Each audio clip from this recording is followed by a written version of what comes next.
Good morning, everybody. It is Friday, July 1st, 5:45 a.m. Central Time as I speak here. December corn futures up 2.5 cents at 6.22 last trade. November soybeans down 12 1/4 at 14.45 3/4.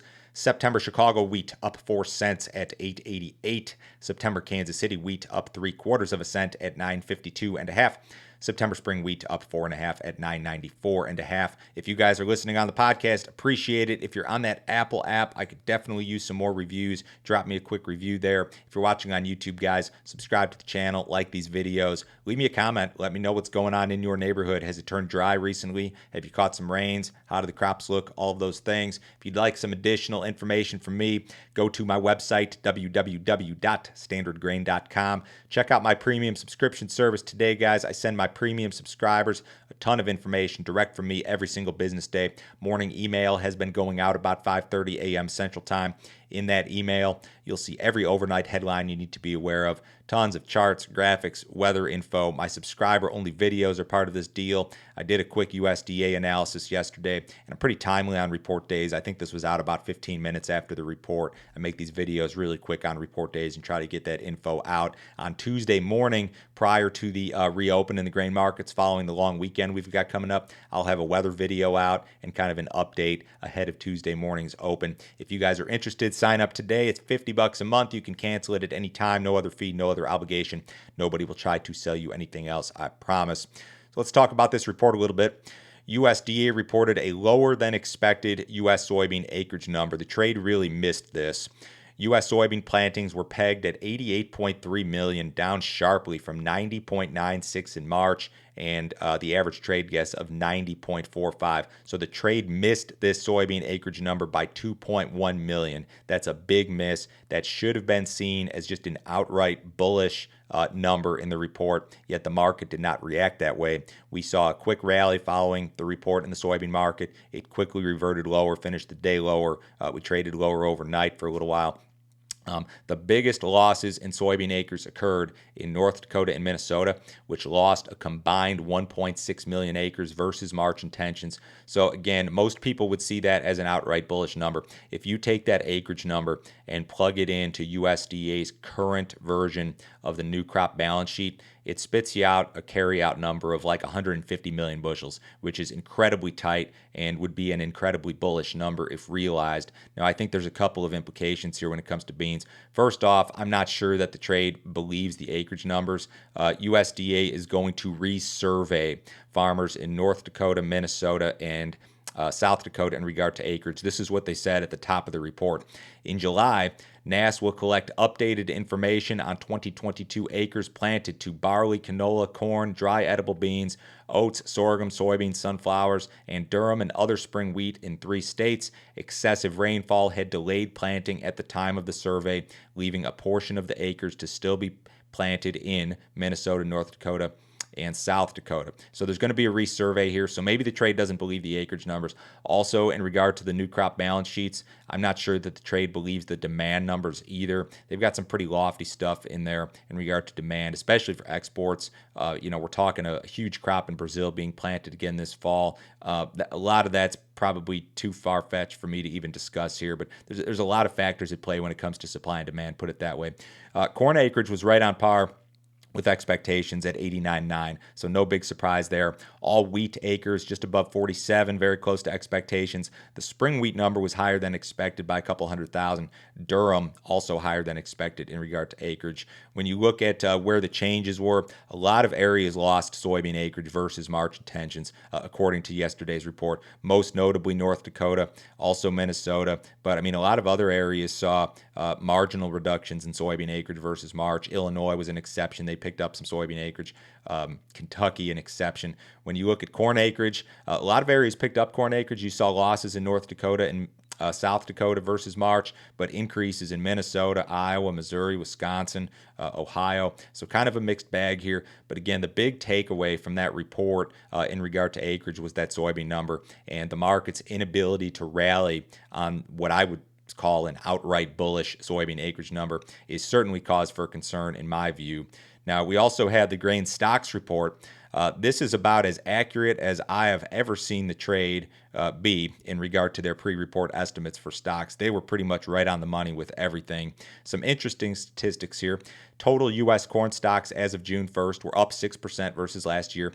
On-farm U.S. corn stocks were up 22% versus the same period last year. On-farm stocks total 2.12 billion bushels as of June 1st. So, we've seen this basis thing where basis has just been red hot in a lot of areas of the country, and there was kind of some questions as to why. And I think this, to some extent, answers the question. Farmers are just tight holders of old crop bushels. That's the deal here. And there's a lot of them, 2.12 billion as of June 1st. So that's the deal, I guess, to some extent. Soybean stocks as of June 1st were up 26% versus the same period last year. On-farm soybean stocks up 17% versus the same period last year. Wheat stocks were down, which was not a surprise at all. 660 million bushels. That's your old crop carryout number. That was down 22% versus the same period last year.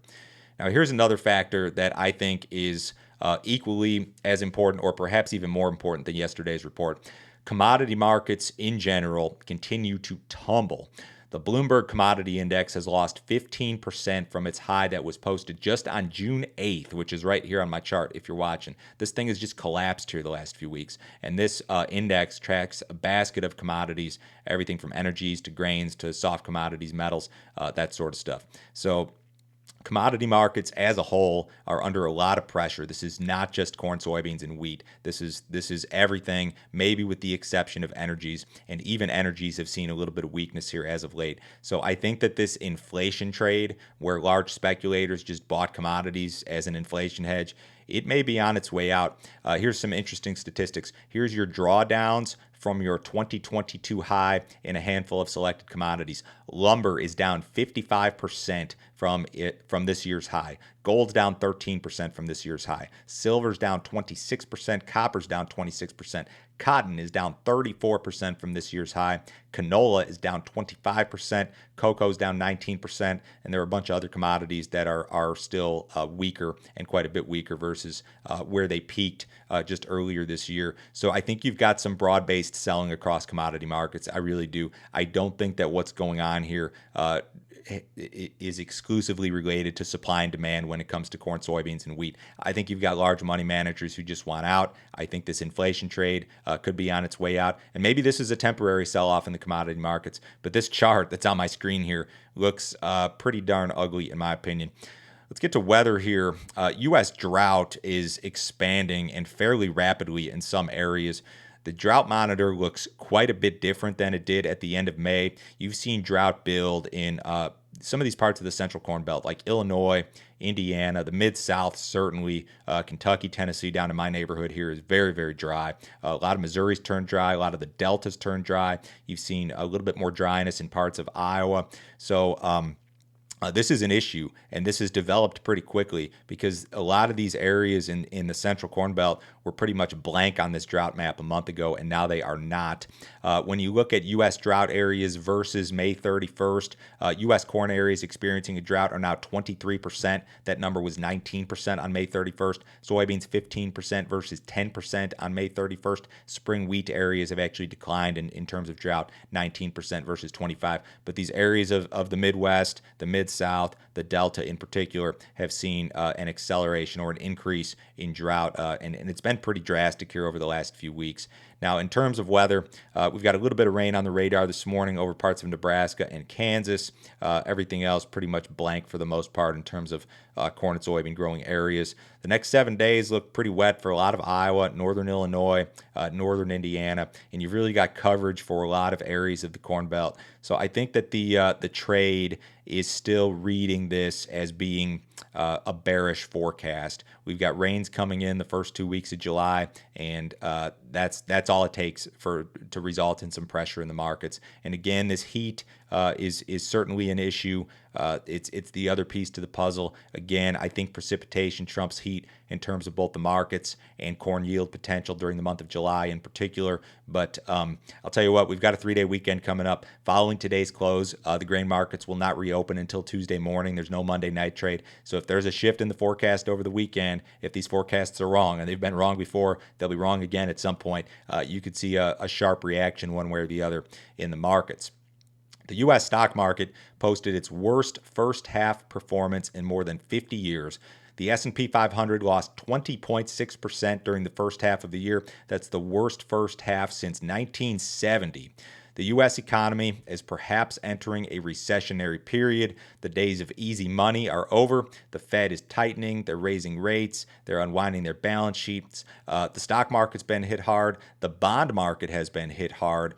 Bond returns have been horrible. Analysts at Deutsche Bank had to go back to the late 18th century to find a worst first half for the broad bond market. Your risk assets have been hit really hard. Some of your high flyers like these tech stocks, crypto, that sort of stuff has been hit really hard. So guys, I've talked a lot, especially in my subscriber only material, about recessions and how they're just terrible for commodity markets. This is an issue for corn, soybeans, and wheat. I'm not talking about this just because I'm interested in the stock market. This is an issue, and this is an outlier in terms of performance in the stock market, performance in the bond market. Recessions are not good for commodities, guys. They're just not. The cattle market yesterday was mixed. We had a mixed trade in live cattle, sharply higher trade in feeder cattle. Cash was a little bit weaker in the south at 137. North trade 146 to 150. In the outside markets here this morning, U.S. dollar is up. S&P's down 13, the Dow Jones down 100. That stock market still just can't get anything going. Bonds are flat. Gold's down $17. Crude oil is up this morning, up $2.35 in the August WTI at 108.10. Happy Independence Day, everybody. I am off Monday, of course. I will talk to you guys Tuesday.